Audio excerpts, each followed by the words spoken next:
This show is part of the RetroZap.com podcast network.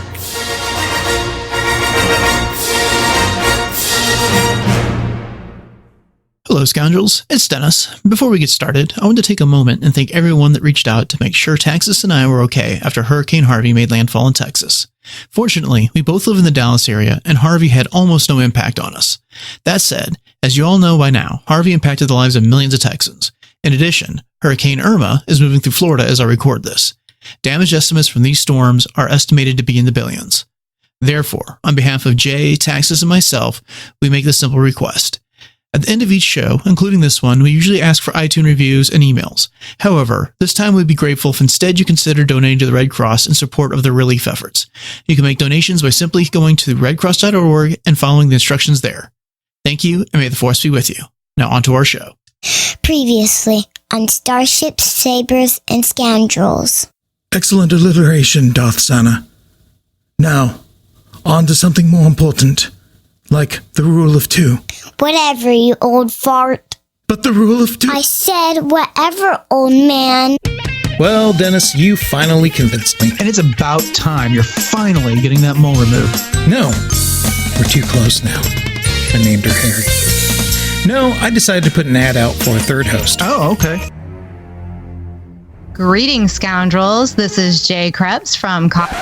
We're pretty excited about this announcement, so let's just get right into it. Therefore, without any further ado, it is our great pleasure to announce that Jay will be joining Starships and Sabers and Scoundrels as our permanent third host. Jay, welcome to the show. We are so glad that you've joined us. Okay, so is this anything like, because I'm with you, Dennis. I'm not into this. I really honestly don't know what it is. And it might be one of those things where maybe it was introduced at an era of my personal fandom where I wasn't really paying attention, I guess. But is this anything like Dungeons and Dragons? Yeah. Millions of podcasts around the internet will scream out and then be silent. Oh, yes. I'm excited for this opportunity to work with such greatness. I am juggernauty. True. It can definitely get the job done, but I just like the whole mythology that comes from the lightsaber. And yeah, I love the blasters too. I actually am kind of a weapons girl. And so I really do like both, but if I had my druthers, I'd rather have a lightsaber. Yeah. Yeah. Lightsabers just make you so distinct. I mean, like they stick out. You know what I mean? Mm-hmm. I also pushed my fandom onto everyone else. By and large, I pretty much just played by myself a lot. This has been widely reported, and the buzz is that Stephen Daldry is in talks to direct the untitled Kenobi film, and he is known for his directorial work in Billy Elliot and The Hours. I am not familiar with Stephen Daldry at all. I've not seen either of those two movies that you had mentioned. Well, I don't know. I don't know anything about him, and yeah, I'm with you. I'm kind of not up on those movies, but immediately I feel like I can put the over under until they replace him at 8 months. You guys want in? So with Leia being your favorite character, does that make you more of a light side fan? Well, there's Leia is one part of me, but I mean, I have a whole list of characters that I absolutely love. I was going to ask this, but just name your top dark side character then. Just pick evil. Evil. Oh, it's got to be Bane. Attention, class. I am now your new master, Darth Bane, and I have one important lesson for you. Let's start counting. 1, 2, 3, 4. That's as far as you need to go. That's not what Mrs. P was teaching us. Well, what was she teaching you? The quadratic formula. Irrelevant. The number 2 is the most important and only number you need.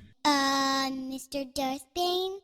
Yes? 2 there should be, no more, no less. 1 to embody the power, the other to crave it. Why, yes. Yes. Right off the bat, we've got Force Friday 2 coming up at the end of the week. Are you guys going to be heading out to the stores to see what's going on, or what are your plans? I don't know, man. I might just defer to hit my Boondocks Walmarts the day after. Nothing, well, Hera. That's why I'm going to have to target. I'm going to have to try to get Hera. Yeah.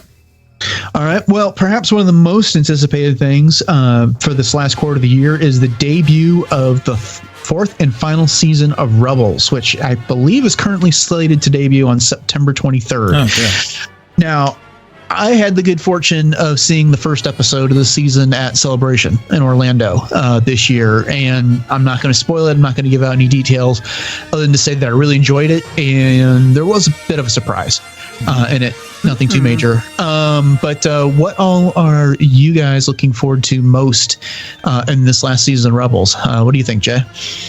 2 words. Hot callus. No, I'm kidding. It's all right. Qualifications, not Taxus. I'm not bothered by this yet, but I guess I can understand the criticism. I had a little, as we all do, we all have issues with self-esteem, but Well, I don't know much. I'm a star. Greetings, Scoundrels. Jay, Taxus, and I are back. This is what is coming up on this week's show. There are big changes coming for episode 9. We discuss this, a new Rebels trailer, and more in this week's news. Interested in what is going on with Star Wars lifestyle products? You're in luck as Jay debuts her That's So Wizard segment on this episode. This year's merchandise extravaganza came and went. On this episode's Hypothetical, we'll give you our takes on this year's Force Friday. Finally, we have your listener feedback and Silence Fools. Thanks for joining us once again, Scoundrels. Let's talk some Star Wars. This is episode 37 of Starships, Sabers, and Scoundrels. What's your favorite day of the year? Dennis, you start.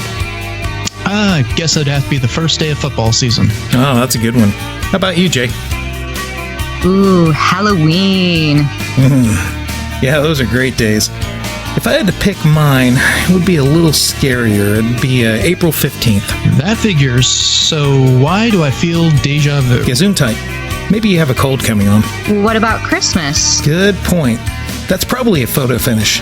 But now, we even have Star Wars Christmas. Star Wars Christmas? Yeah, Force Friday. Although it's getting to be more of a weekend event. It's a great event and really builds excitement for the next movie. Yeah, and there's great announcements like the Rebels 4th season trailer. Yeah, it's a really fun holiday. I like it better than some others. Such as? Well, there's the Friday where you wear sandpaper inside your clothes. I've never heard of that one. Yeah, it's Course Friday. That's irritating. The joke or the concept? Take your pick. Then, the Friday where you pillage and loot and then celebrate with loot fisk and saying skull a lot. Norse Friday. This is going south quickly. The Mr. Ed Cosplay Friday. Horse Friday. You've heard of it. Then there's Divorce Friday, which is often followed on the calendar immediately by Remorse Friday.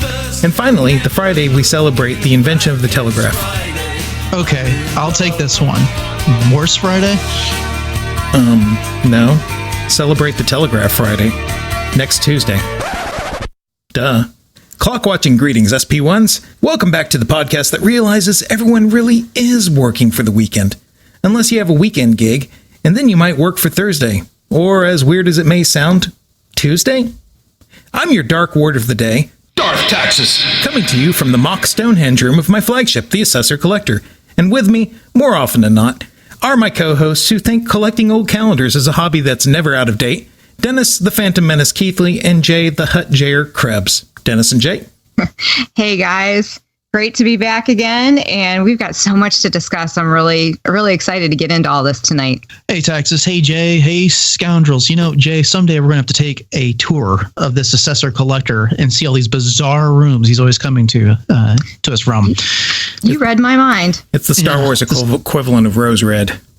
Yeah. So, hey, have you guys been able to catch up with these Star Wars Blips segments that they've been showing on the StarWars.com and their YouTube channel? No, but I am familiar with the Goodyear one. A girl dies in a tragic blimp accident over the Orange Bowl on New Year's Day. Goodyear. No, the worst. All right, Jay, have you been able to watch the Star Wars Blips that they've been showing on StarWars.com and the YouTube channel? Why, yes, Dennis, I have. Actually, I sat down the other night and watched them. So far, there's 8 of them. At least that's what I saw, that there was 8 of them. And they're so cute because I love me some droids. So they're all about different little droid adventures. It's almost like, in some ways, Forces of Destiny for droids. So, a lot of fun. Yeah. Yeah, I like these quite a bit. I'm not a big Forces of Destiny fan, but these have been fun. Well, they're short. They're only 30 to 50 seconds for one thing. What are your all's favorites that you've been able to see so far? Was there one? Mine definitely. Go ahead. Was there one with porgs? Am I There's been a remembering couple that? with Borgs. Yeah. Okay, there was one where porgs were all running across the screen, sort of like a shooting gallery. That was kind of my favorite. That was with the stormtroopers. Yes, Yeah. that was it. Yeah, that was it. And that's the only one I've seen. I've just missed out on them, man. I'm sorry. How about you, Jay? What was your favorite?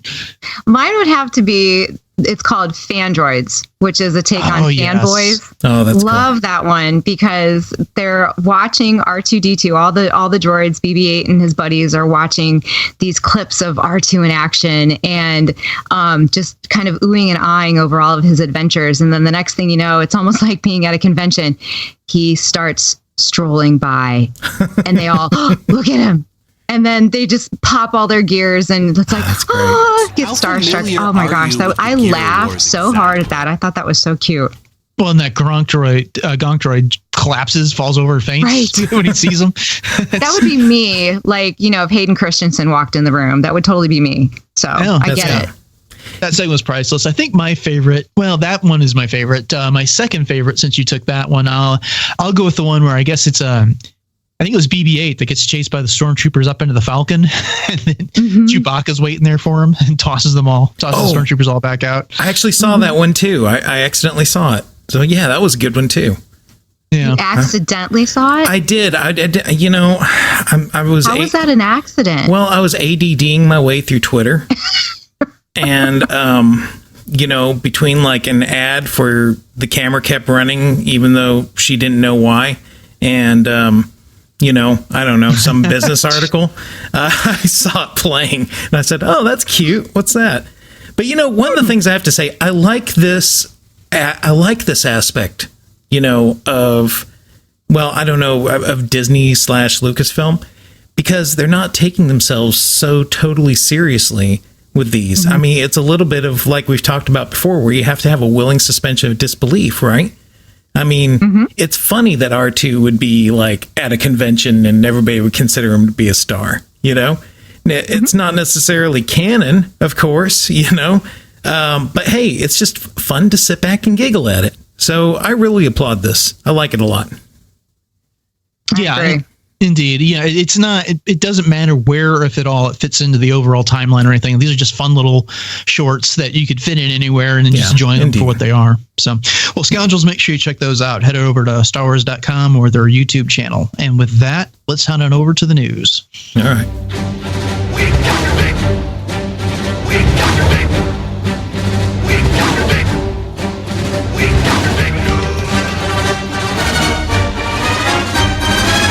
Well, one of the things that several of the things that stood out to me from this trailer were all the Rogue One tie-ins. Of course, Saw Gerrera is back, and he's featured a few times lecturing Mon Mothma and Hera and all of them about playing this game or fighting this war on the Empire's terms, and that they're never going to win it if that's what they're doing. And then we see the U-Wing that shows up. The Death Troopers make an appearance, and then there's a reference to Director Krennic. Yeah, that was cool. That was really cool. I really like that tie-in. And what was interesting to me about that one is that at least in the context of the trailer, Tarkin was lecturing Thrawn about the TIE Defender project, and he makes mention that Krennic's project, Stardust, which also gets name dropped there, has been making some advances. So they're really beginning to ground this season of Rebels and the timeline of Rebels into the time frame of the movies as well, which I really like the idea of that. Hey, did y'all see so Ezra, he was wearing his Scout Trooper mask? Yeah, that Sabine's painted. Was there a painted Scout Trooper mask in Rogue One, or was that just a white one? It was all black. No, it was all black in Rogue One. I see what you're trying to do there. Well, somebody mentioned that a long time ago, and so I just wonder. I don't know. But well, maybe. it would make sense that possibly Ezra would go that direction, as one of Saw's partisans, possibly. Mainly because of the fact that Saw was kind of egging him on with that whole, oh, are you going to run Mon Mothma's errands, or are you going to do something that really matters? Yeah. Here's young Ezra, who he rises to that kind of thing. You know what I mean? It's a challenge for him almost. So I love how all these little threads are being tied. It's so cool. I mean, it could be a completely different mask. There's more than one helmet out there. Or it could be somebody who took his helmet as a form of remembrance, who was part of, I don't know, I'm just speculating. I'm still expecting something to happen to he and Kanan. Well, yeah, and this trailer also teases that with the conversation that Kanan and Ezra have, where he says, Kanan says something effective. It's Ezra. It's not whether, it's Ezra. It's not whether or not we fight. And to which Ezra responds, "It's how we choose to fight that matters. I know, Kanan. Maybe we are choosing the wrong way." Yeah. Mm-hmm. So, which I think it could mean a couple of things. I expected all of last season for Ezra to kind of flirt with the dark side more, and that ended up not happening. But then, he spent some time with Saw during that one episode, and if Saw is back, maybe he ends up having an influence on Ezra, who's been frustrated with his inability to protect his friends the whole long. So, go ahead. Do you think we're going to see Saw? You remember you and I kind of figured out last season that poison gas and the link to the Rogue One visual guide, that's the reason why Saw's all messed up.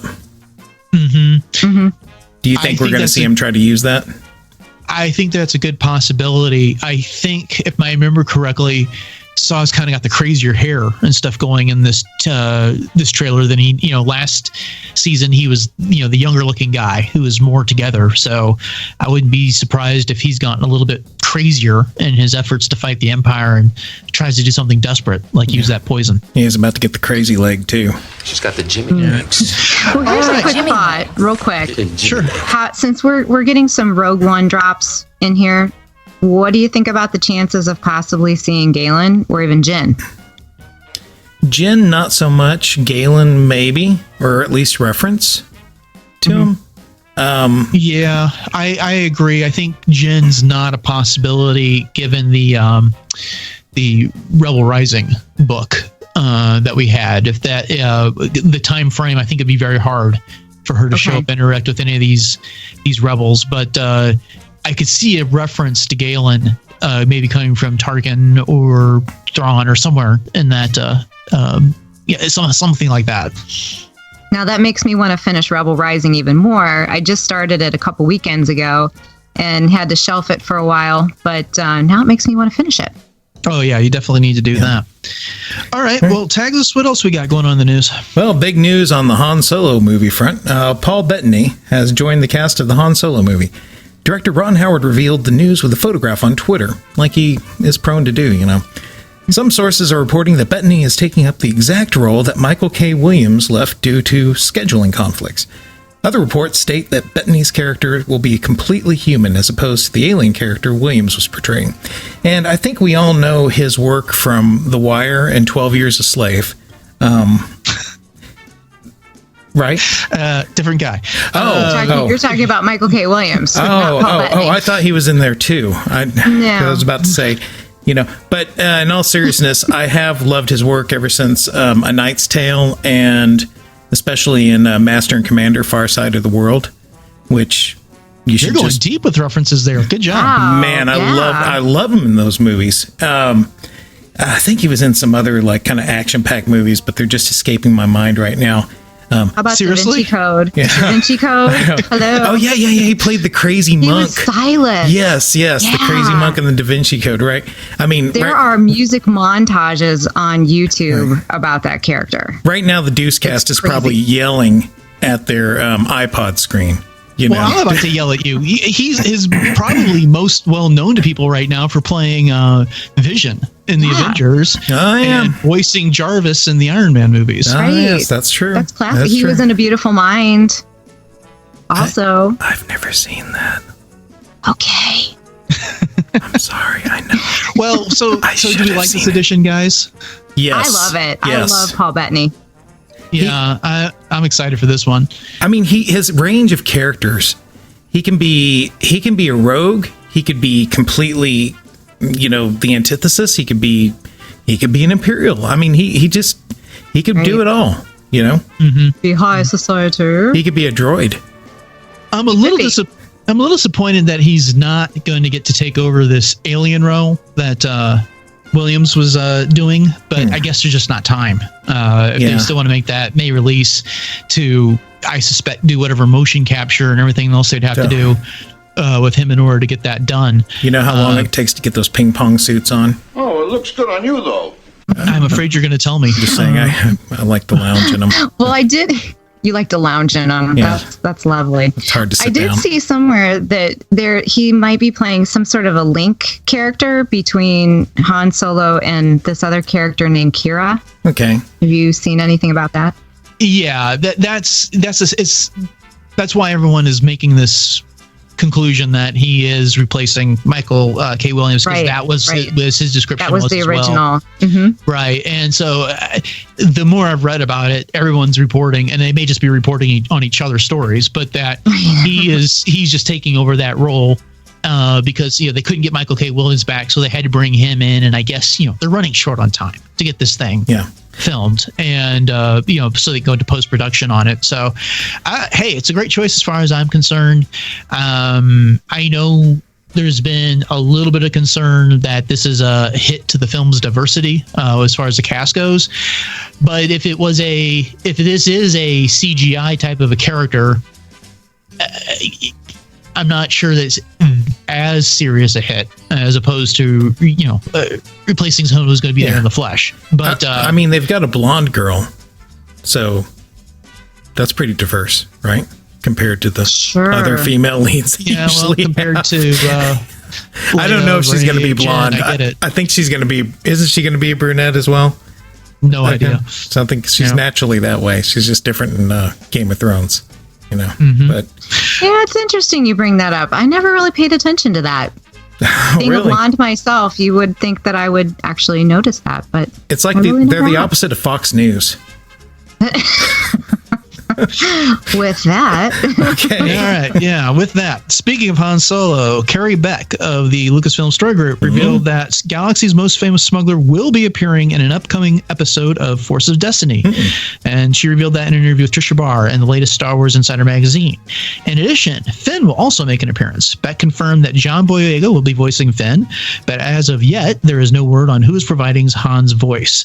So this is pretty cool. Like I said, I'm not a big fan of Forces of Destiny. I watched the first couple.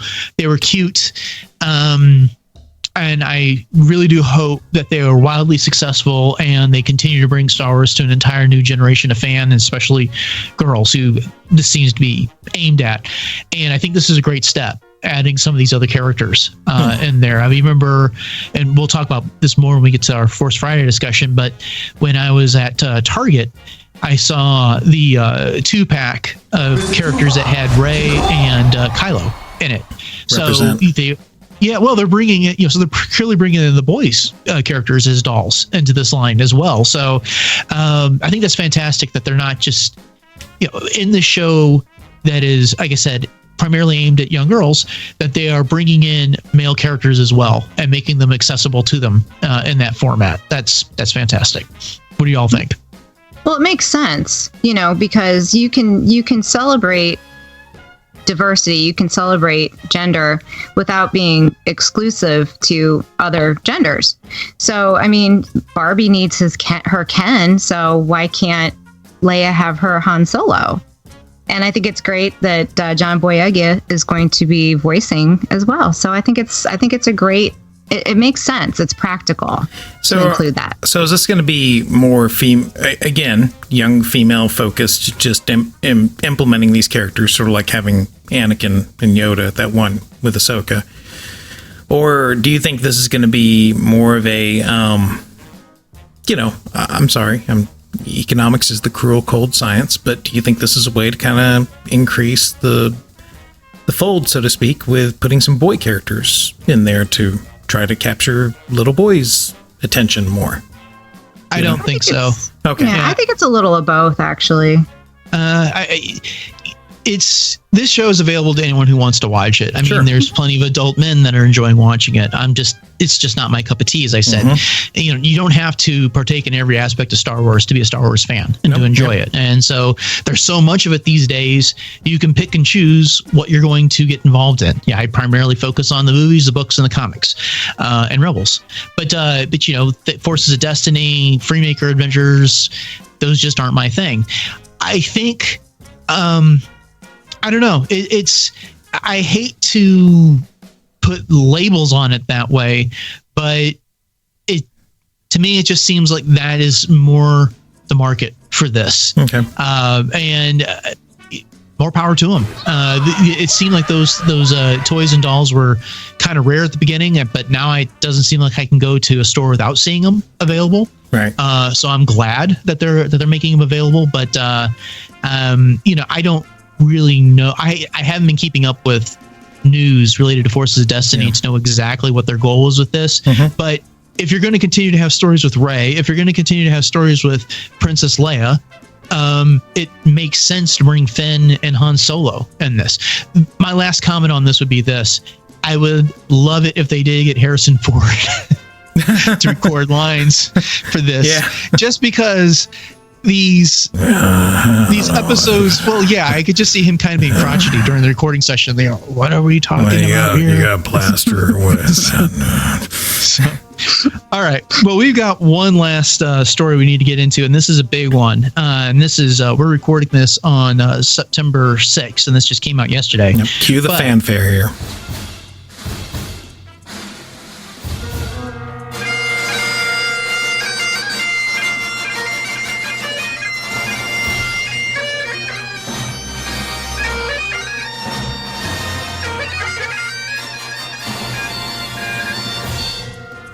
Yeah, episode 9 is experiencing a major shakeup.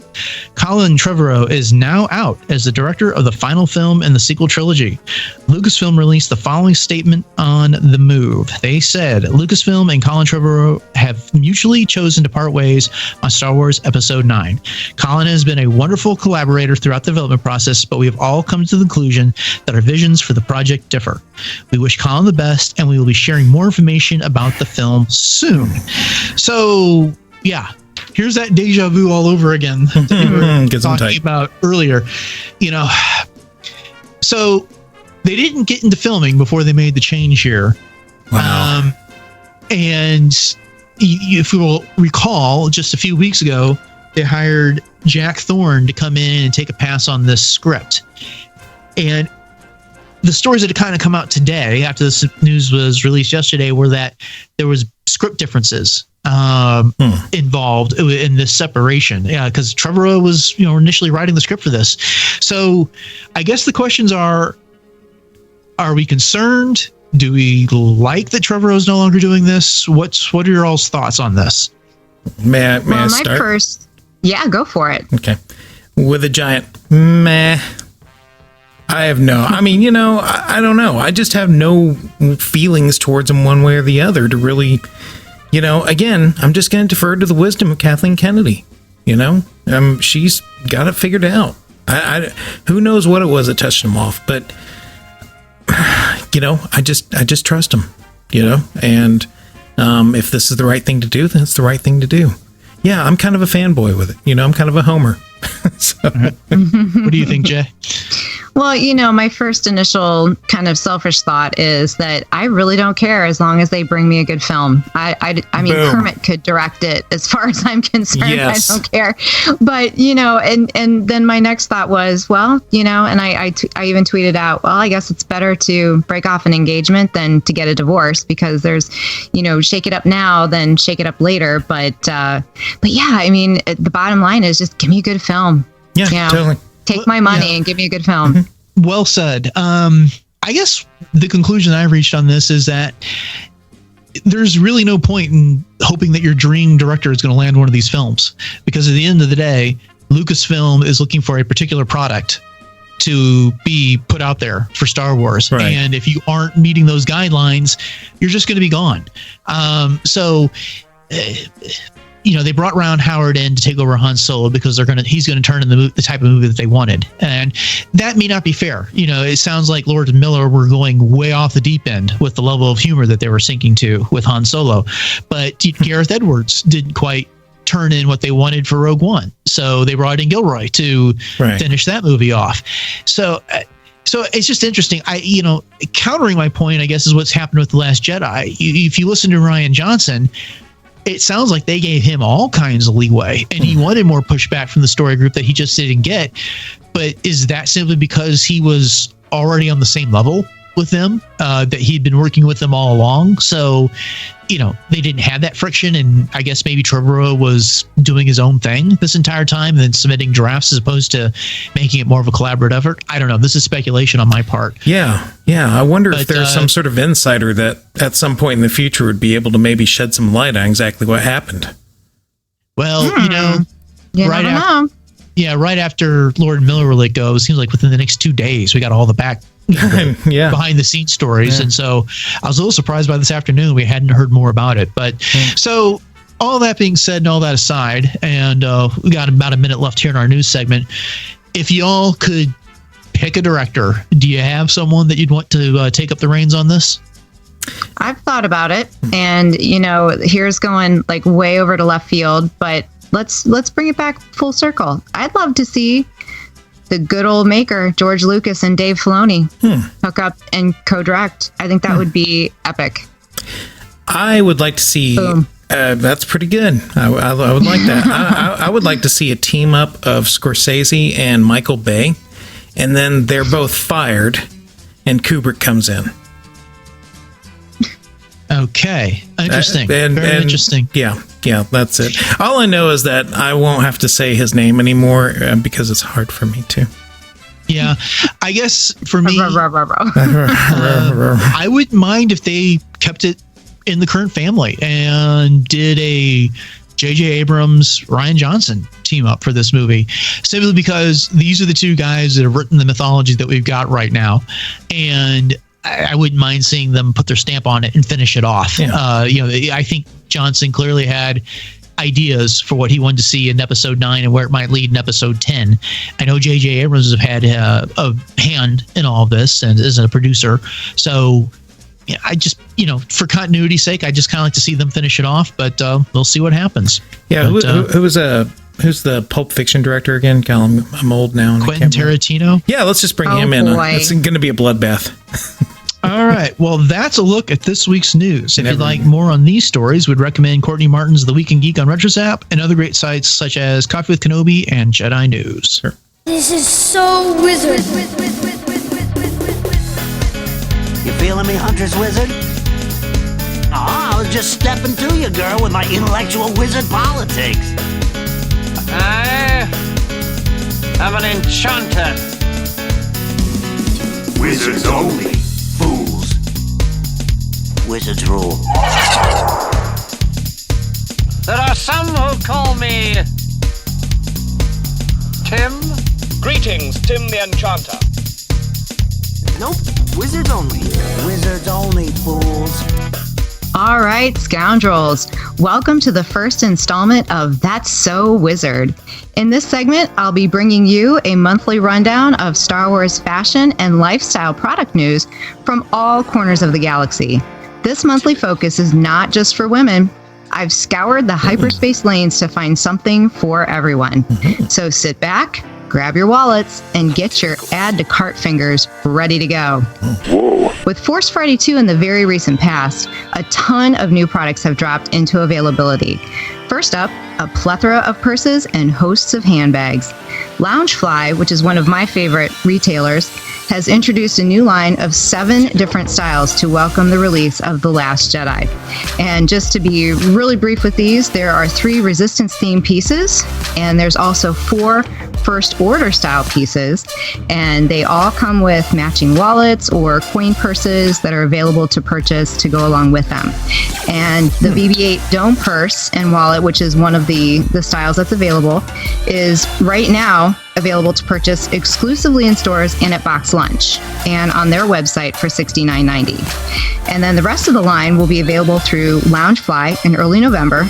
And I also suspect they will show up on websites such as ThinkGeek and Her Universe as well.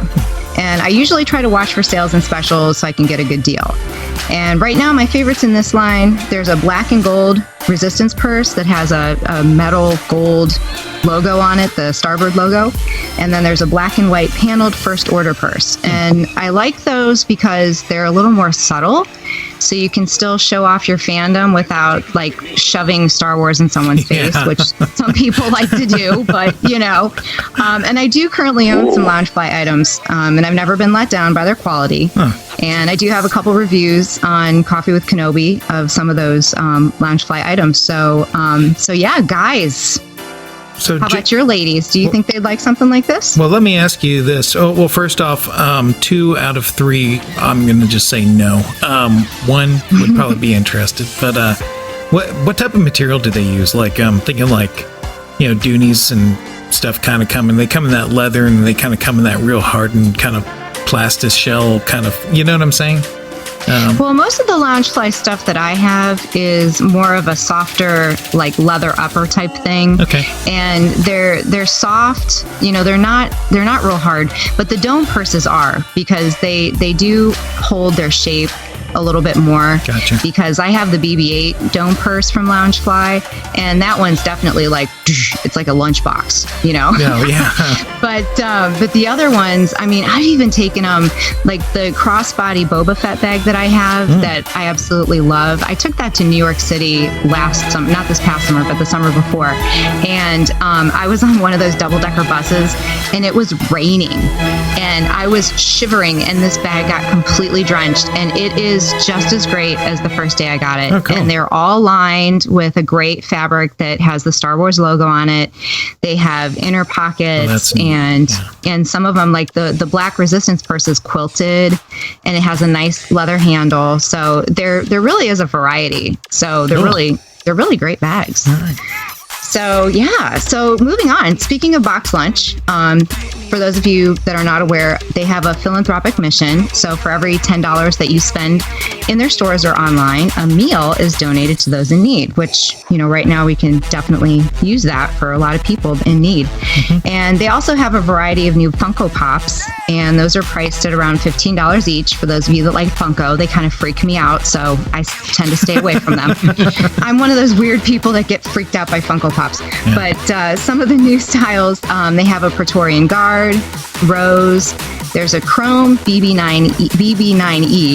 I always want to say BB-8. That's like, you know, right, kind of initial Snoke. And there's an Executioner Stormtrooper, just to name a few.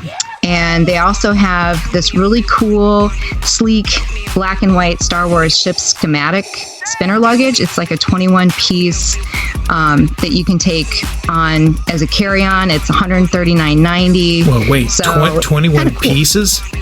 21 inches. Did I say pieces? Yeah. Wow. Let me rephrase that. It's 21 inches, so it's a great carry-on size, but it's a spinner luggage piece. Okay, I was about to say that becomes the size of a Star Destroyer when you put them all together. Yeah, it's a Lego luggage. Yeah. Don't you know? That's good. That's a good idea. No, I'm kidding. Yeah, that is kind of a good idea, though. But that one runs at $139.90, so that would provide 13 meals. Oh, cool. And one last thing on that site that caught my eye is a 10-inch Porg plush. Target practice. Definite must-have. And that Porg plush provides one meal. Perhaps both literally and figuratively. Couldn't spit that one out. So that's all at boxlunch.com. So check that one out. So wait, did you say you like porgs? No. Whoa. Well, Sorry. I thought that's what I heard anyway. But Entertainment Earth actually has a men's porg necktie. It's a silver gray with the little Dobby dot design and the little porgs on it. And it's made from 100% silk. Ooh. And you can pre-order this item right now. I know you want it, Dennis. With shipments going out in early October. So you can start wearing the porgs. And that's at Entertainment Earth. I could just see you standing in front of the court. Ladies and gentlemen of the There you court, have it. I may be just a simple attorney from Texas, but with this porg tie, I ask you, am I not correct? Yeah, I'm not sure how they'd be able to resist that argument. Is that the way lawyering works? No, but nice try. All right. But they're on a nice little repeat pattern, so it's not like you've got this one big blatant porg just staring you in the face. Hey, look, fans could always use more Star Wars attire, so hey, why not? Man, that would kind of be a cool design. Sort of like one big porg looking at you at the bottom of the bell of the tie. You know? I'm just saying. Should design that. That would be awesome. Somebody's already stolen our ideas on two things now, Jay. Probably. Yeah. All right. Well, back to bags. Not to be outdone by Loungefly, BioWorld will be selling several different styles of purses, change purses, wallets of their own. And these, again, are on Entertainment Earth and in November. These bags range from $9.99 to $49.99, and they have everything from like a Rebel tote purse. There's a crossbody purse. There's a dark side quilted crossbody purse. I keep saying perch. Chewy and Porg mini brief handbag. And my favorite definitely is this little wallet. They call it a junior's bifold wallet, but it's adorable. It has a Porg that takes up the whole design, talking about a porg staring you in the face.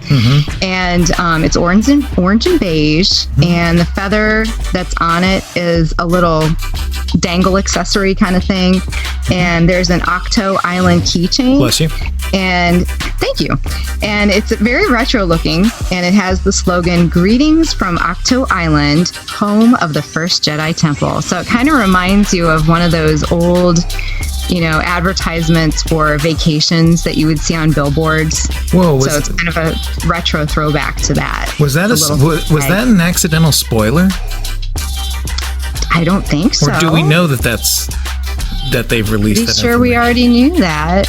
Didn't we already know that? No, I mean it's cool. I mean, I'm not calling you out on it. I'm just saying that'd be surprising. I didn't realize that we actually knew that was the actual First Jedi. I thought that was still speculation mode, but whatever, No, that's starting to come out in the marketing. Okay, good. Yeah, I saw somebody that had posted a picture of Yoda with a porg and said, "Come on, this had to happen."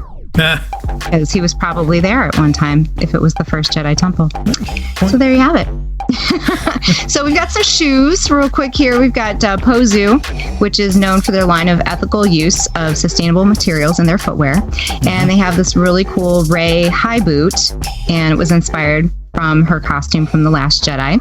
And I'll just read the product description really quick. It's a knee-high leather boot featuring a fully adjustable calf rear lace-up system. Not your rear, but the rear of your calf, just to make sure we get that straight.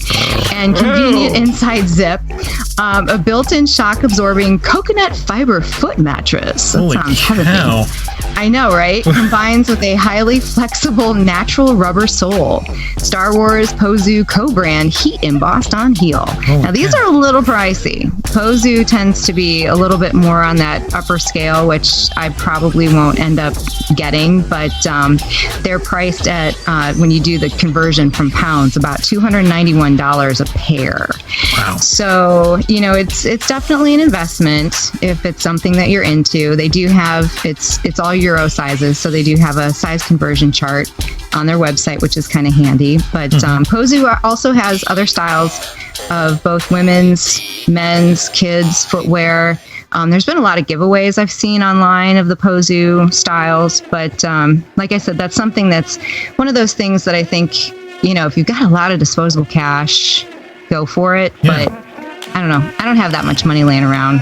I'd like to have them, but well, maybe they could send me a pair to kind of evaluate and do a write-up on. But or better yet, you hear that, Pozu?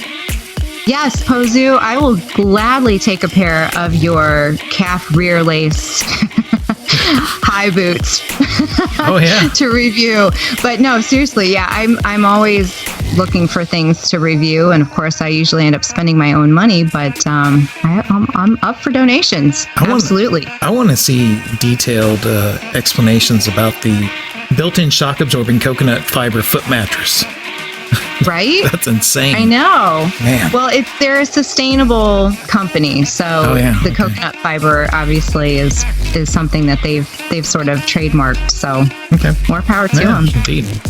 Yeah, and then the Sperry topsiders have gotten a lot of attention lately, and they also have men's and women's styles, and they're similar to me. They're very similar to Vans, is what they remind me of. Yeah. And what's nice is that they have an across-the-board price of $74.95 a pair. You can order them on the website, and they have slip-ons and then tennis shoes. So they have canvas artwork. So there's Han and Chewie on the slip-ons, 3PO and R2. And then the men's sizes only, include a Ralph McQuarrie art print. But, I get away sometimes with really small men's sizes, which I have a pair of Darth Vader slip-ons from Vans that I got in the kids section. So, I get away with really large women's sizes. There you go. Well, you know what? They do have large women's sizes. So there you have it. I would get away with them. Something for everyone. That's right. And of course, the new Sphero app-enabled droids are coming out now. ThinkGeek has a couple of those. They do have the BB-9E for $149, and they're also available on other websites as well. I have the BB-8 and I absolutely love it. I love that little guy. I don't take him out as often as I should, but he's kind of in the box right now. But they also have a new R2-D2 app-enabled droid, which is not currently available at ThinkGeek, but I'm sure it probably will be. And that one's priced out at $179.99. And ThinkGeek has a couple other really cool items that caught my eye. They have a Porg back buddy, similar to a backpack, priced at $35. And this really cool looking lenticular frame that I thought, that would be really neat in somebody's office. And, when you move, it moves. So depending on your angle, the whole scene kind of changes, and it has Rey, Finn, Poe, and the Millennium Falcon, and that one's only $14.99. So that would be like a really good holiday present too. So I actually saw both the BB-9E and the R2-D2 in Target. Did you? When I ran in there on Force Friday. Yeah. Yeah. Yeah, and that was about the same I wouldn't price. be surprised. What do you think about the BB-9E? Oh, it's, to me, okay, I have this theory that Kylo Ren built BB-8. So I think that this is the answer to BB-8, but in the evil form. Oh. But I'm not going to get into that right now. I kind of like the design of him. I'm just saying, like, he's, instead of like those panels like BB-8 has, it looks like there's like kind of more slotted covers. You know what I mean? So like a manhole cover. I don't know. Dennis, do you know what I'm talking about? Like it's got those the covers of the panels on the side. Yeah, around the ball. Yeah, it looks like he's got like lights and stuff embedded behind. It's more like a see-through kind of paneling, like a slot kind of thing. I don't know. More utilitarian and not nearly as friendly looking. Yeah, right. Yeah, exactly. His I like head it. is more boxy. So, and in design, anytime you have a curved edge, it senses more of almost a female aspect. I mean, if you look at anything in design, curved edges signal female. So softer, like you said, Dennis, more inviting. So that's BB-8. And then you've got the more boxy head. And of course, from the Star Wars Blips, we know that BB-9E is not exactly really friendly, perhaps. So there's that too. Yeah. All right, so the last item is Hallmark, and there's a lot of Hallmark collectors out there, I know, and they're very well known for their selection of Star Wars ornaments and products, and their whole new line of little itty-bitties are now out. These are little small stuffed animal-type toys. They're like stylized cartoon versions of characters, and those are priced at $6.95. They also have a set of 4 special edition Leia Organa enamel pins for $14.95, and 2 new The Last Jedi holiday ornaments that have been released. There's Rey and a Praetorian Guard, which are both priced at $17.95 each. And I suspect Hallmark will continue to announce the release of additional ornaments as The Last Jedi and the holidays get closer and closer. So do either of you guys do any of the Hallmark ornaments? Well, I've done some Star Wars ornaments in the past. I picked up a couple from Hallmark, and I've got them over spread out through my tree. I don't regularly go through them every year to pick them up, but if one catches my eye when I'm out, I'll maybe perhaps grab one. Well, my mother-in-law actually bought me a Vader ornament a few years ago. It was a little Christmas gift when we were visiting. And the first thing the lady Taxus mouthed to me from across the room was, "No way." She has very intricate designs for our Christmas tree. And I try to sneak Vader on there without her knowing. But, yeah.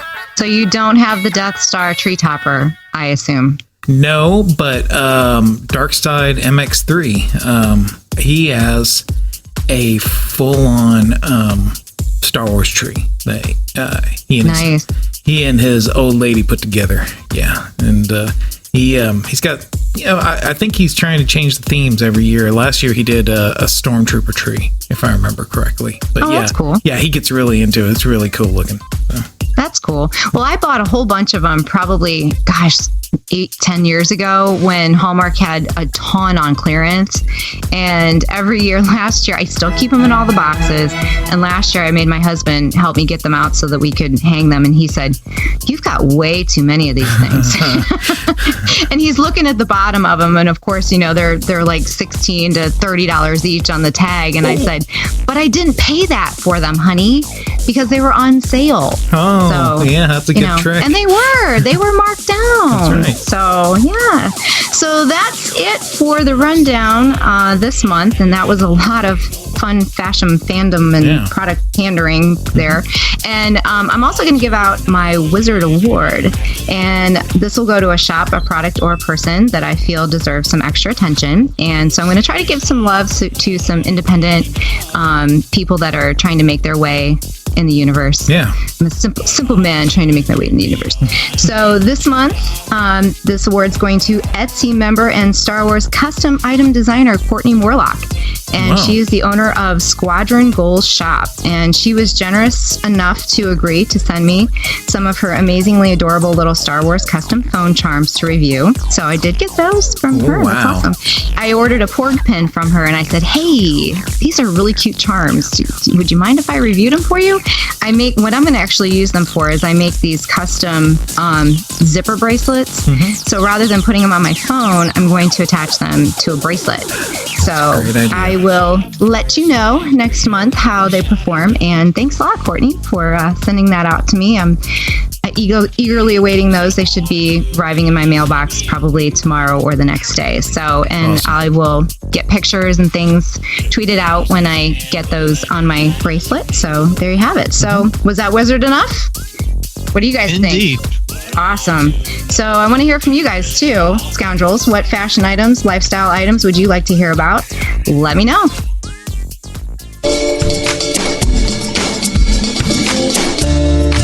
He starts lining up at 11 p.m.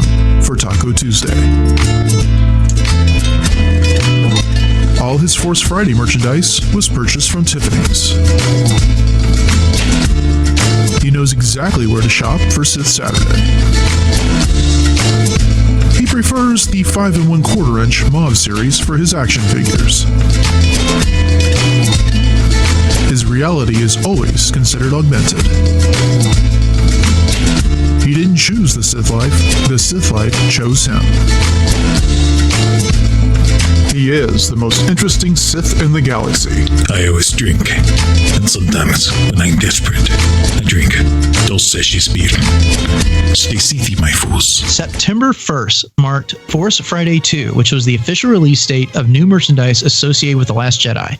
For this week's hypothetical, we are going to discuss our experiences with what has become a new annual Star Wars tradition. So, I don't know about you all, but I found myself passed out on my couch at about 10 o'clock on Thursday night. So I didn't make it out for the midnight release. I've heard plenty of stories from people who did. Sounds like they had a great time. But my experience with the day was really Friday afternoon. How about y'all? I was passed out in some stranger's car. Ooh, that doesn't sound very good. that's a subject for another hypothetical, I think. How about you, Jay? I think it is. Well, yeah, I told my students at school, hey, happy Force Friday, guys. And they just kind of looked at me like that was crazy. So I had to explain what it was. But no, yeah, I really didn't do much other than order something online. And that was pretty much it for me. So, but I was living vicariously through everyone else's stories, which I love. So that was cool. Yeah, I had a rough time with it. I pre-ordered the Phasma book, and it was mailed to me. So there's that. Well, my experience really was Friday afternoon. I picked up my kids from school, and then my wife was going out to the symphony with a friend, so we went out to dinner. We stopped by Target, we stopped by Toys R Us, and we had a pretty good time looking at the products. I let each one of my kids pick out something, and they both selected one of the Lego action figures that you can build. I'm not talking about the minifigures. I'm talking about the ones that sit about 10 inches tall or so. Yeah. My 13-year-old picked out the Praetorian Guard, which is really impressive. And then my 9-year-old picked out the TIE Fighter pilot. But the thing is that I think there was a fair amount to be learned from the packaging. Really? Well, yeah, one of the things that came to life later on Friday was Jay mentioned the new Sphero droid, BB-E9, and I guess the Sphero BB-8 also has some updated programming, but in there, we got some reveals of some new Starships that'll be appearing in The Last Jedi. Have either one of you had an opportunity to check these out? No, I have not. I have. Which one did you get to see, Taxus? I saw the Supremacy and the Radis. Exactly. Yeah. Well, the Supremacy is now, I guess, the flagship for Supreme Leader Snoke, and it's a mega class Star Destroyer that measures in at 60 kilometers or 37 miles in length. Holy. Now, unlike the traditional Star Destroyers where they are longer from stern to aft, this one's wingspan is what comes in at that 37 miles. So it's kind of got that same wedge shape as Queen Amidala's ship from Attack of the Clones. Yeah, or like a B-2 stealth bomber or something. Yeah. And then apparently, I guess this is essentially the headquarters for the First Order, that it was hiding out in the unknown regions, and that's where they built their army and then their fleet. So I guess they can. Yeah, looks like a giant space taco. That's an interesting description. Hadn't thought of that. But on the flip side, the Resistance has the Radis, which of course is named after Admiral Radis, who we got to know in Rogue One. Great time. And yeah, this is a Mon Calamari battlecruiser that was built right before the Galactic Concordance was entered into, that ended the Galactic Civil War between the Rebellion and, well, I guess the Republic at that point, and the Empire. So, so I guess that's a ship that we can expect to see in The Last Jedi going forward. Do you think this was the same class of ship that was in Aftermath? With the Commodore? I thought that was a specific brand new. I didn't think that was a Mon Calamari vessel. Okay. The thing about, and I don't know if it's this way in the current canon or if it was just a Legends thing, but the Mon Calamari built a lot of no two ships are the same. Right. A lot of them were built under the ocean, and they were disguised as buildings because they weren't allowed to build starships. And then they built them all up and then took them off. They fled the planet with them so that they had their fleet. And then they repurposed a number of luxury liners into warcraft as well. So there was that. One of the biggest surprises for me was that Supreme Leader Snoke is wearing a gold robe. He just got through the That's a Wizard segment and talked about a lot of great fashion items, but I'm beginning to wonder a little bit about Snoke's fashion choice here. Did either one of you get a chance to see any pictures of this? I did, and somebody had put on Twitter, and I'm sorry, I don't know who to credit for this, but I laughed so hard. They had a picture of Elvis in his gold outfit next to Snoke posing as Elvis, and it's like, okay, now we know. Now we know what happened. So, oh my gosh, that cracked me up. I just want to know. Yeah, that's an interesting choice, the gold. Yeah. I just want to know if it's going to come in my size for Christmas time. I will keep our fingers crossed for you. Yeah, I saw a similar meme with that, which is who wore it better, Supreme Leader Snoke or Ric Flair, the old wrestler. Oh my gosh, that's great. Oh my gosh, that's awesome. Well, I'm sure like Think Geek would pick up, or somebody would pick up the idea of making a bathrobe out of that. I mean, that would be perfect. Oh, totally. Yeah, why not? He's just lounging around. He's wearing slippers. He's like, right. Supreme Leader, could you at least put on some boxers? Why? Well, just sometimes when you move, makes the rest of the Praetorian Guards and I feel a little uncomfortable. Just for us. Just asking. Well, I could just see that conversation that we saw on Starkiller Base, starting with, "What is it? I just was in the shower." I mean, no, it's like, "What is it?" Well, sir, it's just you're so big, and this angle, it's really not nice for us. And he didn't get to apply his moisturizer too, obviously. So, there's that. One of the other aspects that was being promoted for Frost Friday was on the Star Wars app with their augmented reality features. Now, unfortunately, I don't live near any of the monuments that you could hold your phone up to and see the Star Destroyers or TIE Fighters, whatever might be in the background around that. I had an alternative for those of people like us, Dennis, that I posted out there on Twitter. They can look those up. Yeah. Jade, did you manage to take advantage of that aspect of the app at all? No, honey, I live in Amish country. I mean, could you imagine a stormtrooper in an Amish buggy? It's not happening. Oh, but my Bogan, please make that happen. If I had some Photoshop skills, honey, I would do it for you, but I don't. But yeah, again, I was living vicariously. It was really cool to see what other people had done, but not this girl. Well, I did get to take advantage of the Find the Force section of the app, which was another virtual reality feature. When I got my kids into Toys R Us, as you walked in, they had 3 of those posters that were set up as kind of a cardboard display. And if you turn on that Find the Force thing, a character essentially would show up and start moving around doing things. So they had BB-E9 who would roll around and grunt at you. He's not the friendliest of droids. He's a cantankerous little thing, isn't he? Yeah. And the other one that they had, the other 2 that they had there was the Praetorian Guard. He would kind of wave his pike at you. And that was cool. Then there was that Stormtrooper Executioner who had that charged staff, axe. Not exactly sure what that thing is, but so I had fun having my kids. But they're just posing there next to the poster, and all of a sudden, some stormtrooper of the Praetorian Guard comes out and just starts swiping at the camera, and they're both standing there smiling. They have no idea what's going on. Cool. Of course. See, that's what's cool. Your kids are still young enough to be able to enjoy stuff like that. I remember those days. They're kind of gone now, but good for you that you were able to do that. That's awesome. I'll see about getting some of these videos maybe up on our Instagram feed, which I know, Jay, you've been working on for us. Yes, I have to get that going because that would be really cool. Definitely. I tried doing the VR thing, and I just couldn't get it to work. I'm not sure what I was doing wrong, but didn't really make for a very happy Force Friday for me. Well, I'm sorry to hear it was a bummer.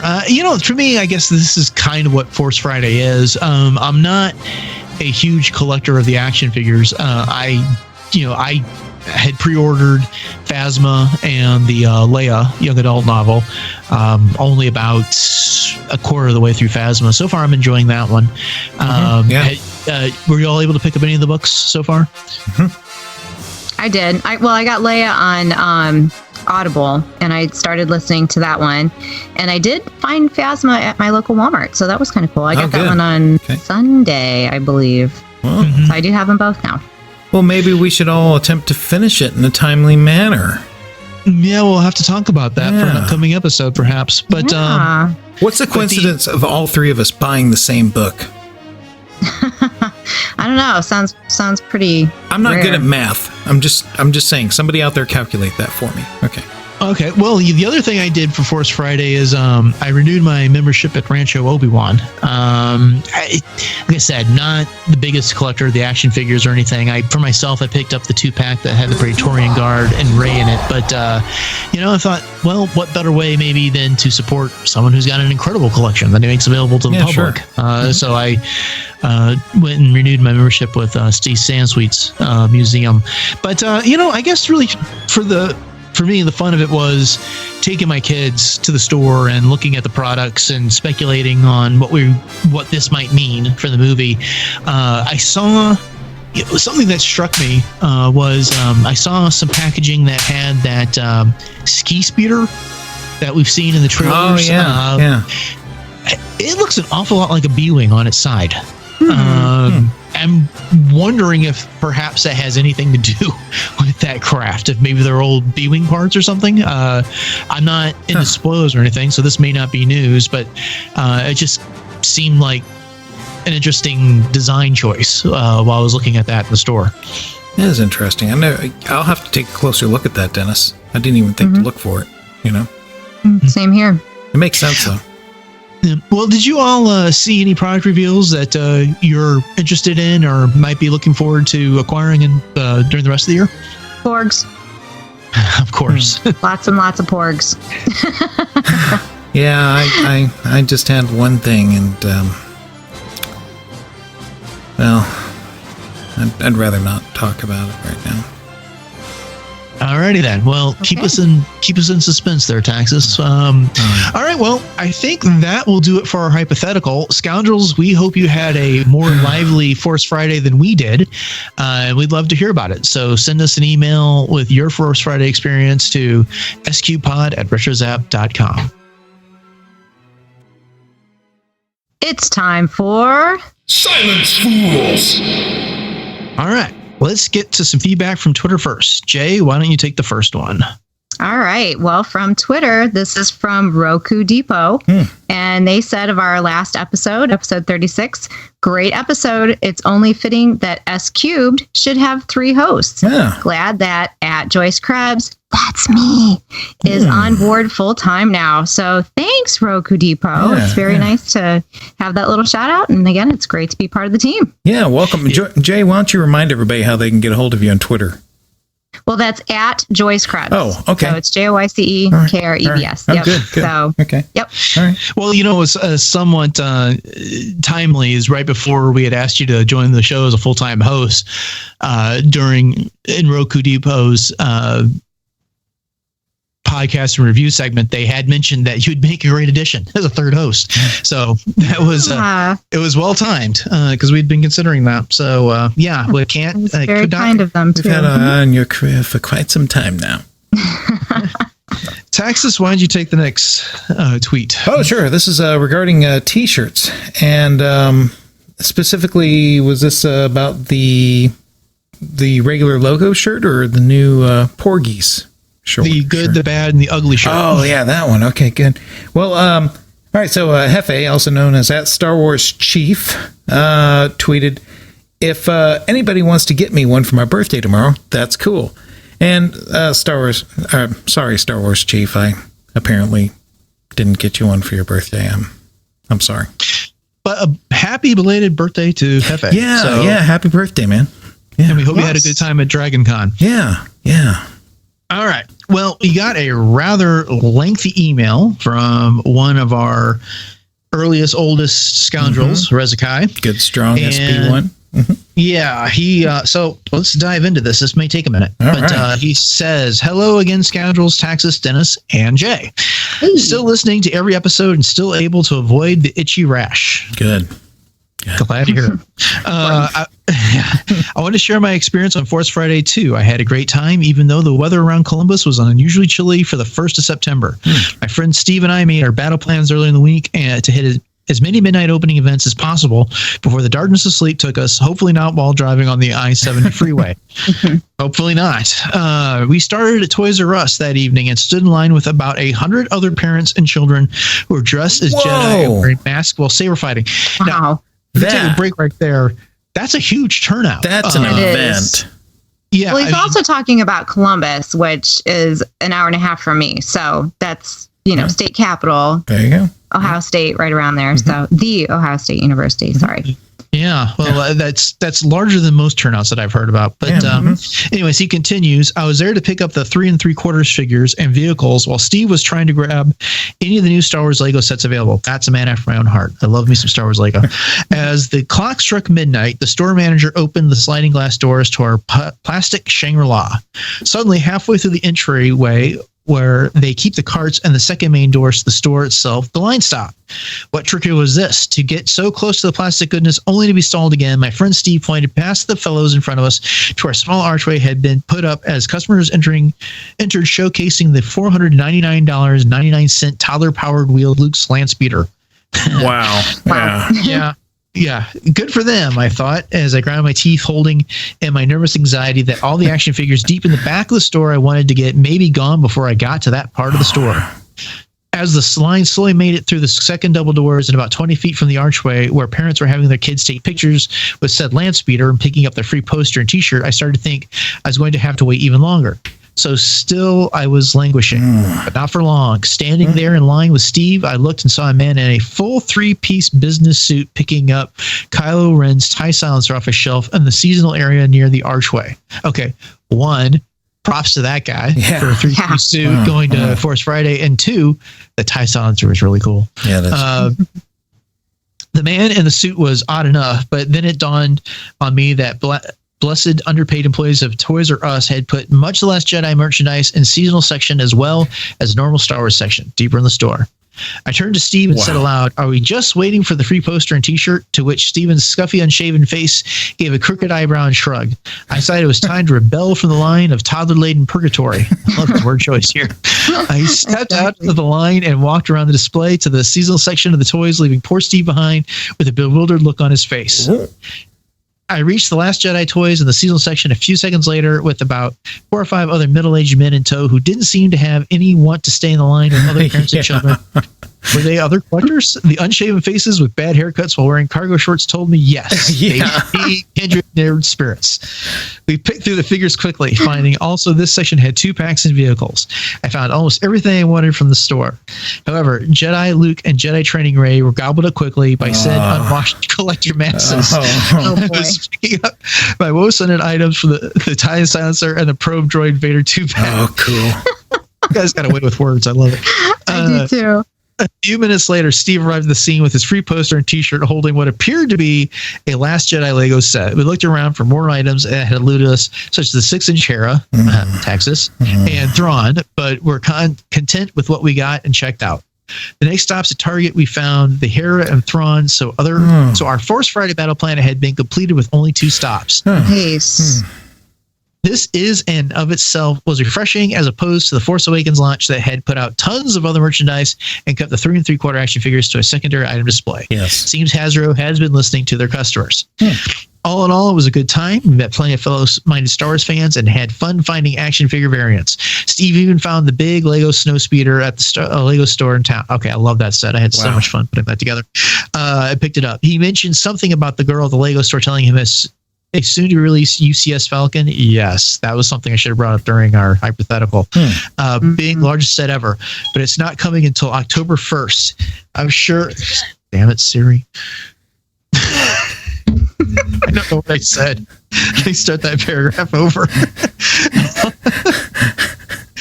All in all, it was a good time. We met plenty of fellow-minded Star Wars fans and had fun finding action figure variants. Steve even found the big Lego snow speeder and the Lego store in town and picked it up. He's going to have a good time putting that set together. I did that one for my birthday. It was a lot of fun. He mentioned something about the girl at the Lego store telling him a soon-to-be-released UCS Falcon, being the largest set ever, but it's not coming out until October 1st. I'm sure I'll be enlisted for carrying duty that day. I hope your Force Friday adventures were as fun as our Scoundrels. I'll keep listening to every episode and love the addition of Jay, fellow Ohioan, Rezakai. Wow. Thank you, Rez. Now, that Lego set I want to touch on real quick. Okay. The largest Lego set to ever be produced is this UCS Falcon that's coming out on October 1st. It's, I want to say 7,500 pieces, if not more. Holy cow. $75 may have been the old record for I think the Taj Mahal set, but yeah, it comes in at about $800. Wow. What is the UCS? Oh, something I used to. Is this a ship or is this a? What's the Millennium Falcon? Oh! I was thinking it was like USS Falcon, like no, anchors away. It's the Lego Millennium model, Falcon. Gotcha. Yeah. It's a large Lego model of the Millennium Falcon, the huge one. Yeah, more detailed than anything they've put out there before. It comes in the size of a television box or something. Wow. An old television. Yeah, it's pretty big. I mean, I've built plenty of sets that have been, 1,000, 2,000 or more pieces, and those take all day. So I can't imagine how long that thing's going to take. But anyway, so that is it from Rezakai. Thanks so much for that email. Yeah. All right. Well, I think that will about do it for Silence Fools. Well, Dennis, all that's just kind of got me thinking I might have one last thing to mention. And, Rezakai really had fun along with everyone else. And as I listened to all the tales, I can't help but gather my introspective, cathartic, dark energy for Saber Clash. All right, it's time for another edition of Saber Class. Something has struck a nerve with Taxus, and he's going to let us know all about it. Thank you, Dennis. And thank you, Jay. I didn't do anything. If I may. Oh, sorry. Grubby little good scoundrels. It greatly pleases me that you have fulfilled your base desires for mass consumerism perpetuated in such pinpoint accuracy on a single day. It's sure to make a stormtrooper swear off target practice. To paraphrase a wise man, who I think is named Walter Street, greed is beneficial to the maintenance of one's ego-stroking machine. And so, I celebrate the efforts of Star Wars to produce goods for us, and I equally celebrate our desire and ability to consume said goods. And I clap at all the social media pictures of your gains, from porg pops to land speeders. Each of you is excited for something that was due to be released. You planned, you prepped, you plotted, you plotzed, et plethora. And your efforts were rewarded. You found your new loves and filled the voids that were created by months of a carefully crafted marketing campaign that made you realize you would never be whole until your void was filled in a way that it has never been until the next Force Friday. But while you regaled us with all your haughty tales of victories, I come to you, scoundrels, a broken shell of the Sith you know me to be. For I, your humble leader into unwarranted threats for results from my insane demands met with failure.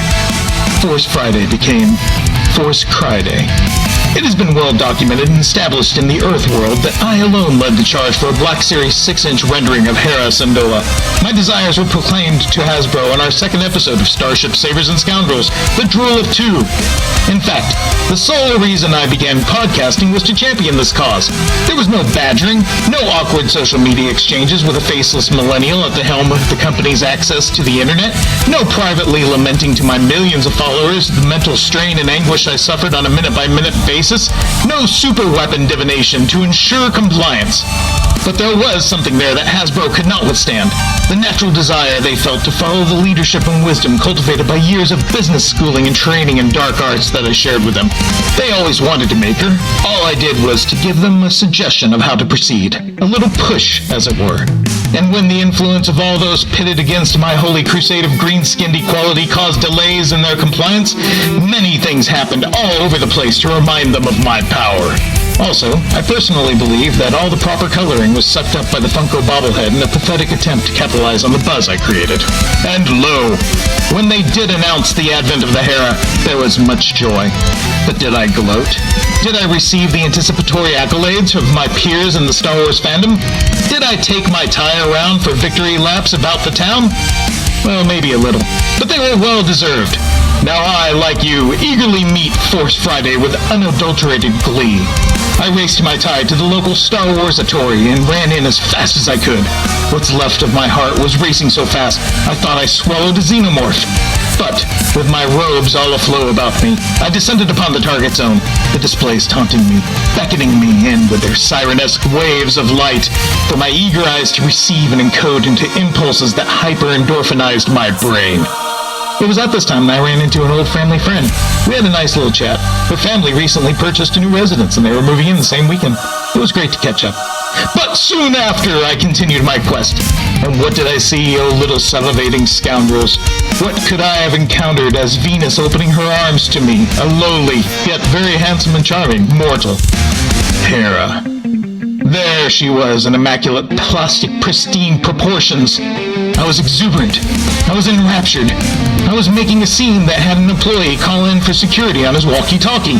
But just as I whipped out my tie phone to snap a shot of my trophy, I noticed that the box was completely crushed on the left side, as crushed, cold, and lifeless as my spirits. I frantically searched the other spare figures hanging on the pegboard to no avail. The pain. It was as if the store had stabbed a saber through my left eye, causing spontaneous death twitches. And so, I had no fight in me when security calmly walked me out the front door. I know one day we will be together, but this was the holiest of Star Wars days. All the planets, moons, stars, comets, and asteroids were aligned. This would have completed the spell. Just as soon as I can get her whole and complete, then I can make kissy-kissy noises with her and Kanan. But Hasbro, take note of the email recommending packaging and shipping improvements, especially sections D, G, M, N, and U, detailing proper punishment of inattentive employees of your surrogates. In summary, my good strongs, we stand here amidst my achievements, not yours. I should have had her on that day. She should have been mine. But I could not join in your revelry this weekend. As I said, you stroke Star Wars' ego, and it strokes yours back. When will it be time for my stroke? Back to you, Dennis. And Jay. So that was your sole reason for making a podcast? Now that they've done it, are you gonna quit? No way. Now I need Hera and missile-launching battle armor.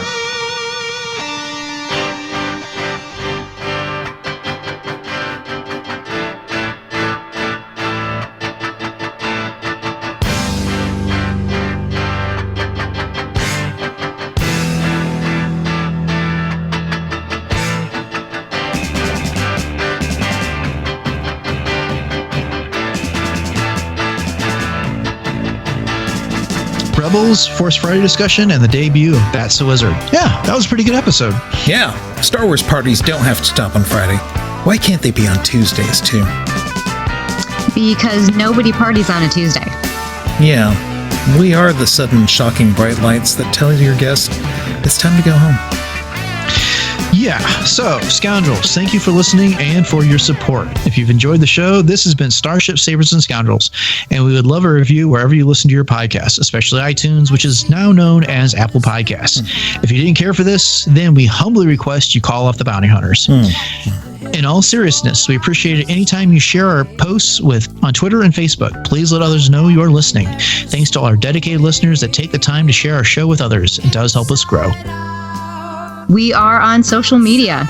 Starships, Sabers, and Scoundrels can be followed on Twitter at SCubedPod and liked on Facebook, where we are facebook.com/SCubedPod. If you want to follow Darth Taxus on Twitter, he is at Darth Taxus. Dennis is at DJKVER2, and I am at Joyce Krebs. In addition to social media, you can reach us by email at scubepod@retrozap.com. We would love to hear your thoughts and reactions to the Rebels trailer or how your Force Friday went. Have anything else that's on your mind, Star Wars related or not? Let us know. The best emails, well, almost all emails, end up in Silence Fools. Again, that email address is scubepod@retrozap.com. You gotta roll the R, Silence Fools. As always, we are honored to be part of the RetroZap.com podcast network. Please check out RetroZap for other great shows, including the Animanicast, the ArgCast, Beltway Banthas, Brews and Blasters, the Deucecast Movie Show, Dork Lair, Dunecast, Kanada's Castle, Skywalking Through Neverland, The Sandcrawler, Techno Retro Dads, We Know Nothing, and a very special welcome to the RetroZap Network to Agents of S.H.I.E.L.D., Case Files, Green Justice, Scarlet Velocity, and Terrigen Dreams. Jovial Jay and Josh have brought their superhero review shows to the RetroZap Network, and we're thrilled to have them with us. Also, be sure to check out our Scoundrels t-shirts on tpublic.com. Just go to tpublic.com/users/SCubePod, or just search for us on the site and show all your friends and enemies alike that fashion sense is more of a concept than a reality. Usually appropriate for any holiday except for Spores Friday. Well, thanks to Aaron Lay for our show logos and to James Volpe, the Sky Geek, for our good, the bad, the ugly show logo. And here is our disclaimer. Starships, Sabers, and Scoundrels is not endorsed, affiliated with, or sponsored by Lucasfilm Limited and or Disney. This show is intended for entertainment and informational purposes only. All characters, music, and sounds are the intellectual property of their respective copyright holders. All else is the intellectual property of Starships, Sabers, and Scoundrels unless otherwise indicated. All right. Well, it's that time again. Any final thoughts? Nothing for me. I'm losing my voice. Is that an alternate Horse Friday? Nay. Well, that'll do it for episode 37 of Starship, Sabers, and Scoundrels. Always, thanks for listening and joining us this week. We'll catch up with you next time, and may the Force be with you. Of course, of course. You see perpetual change.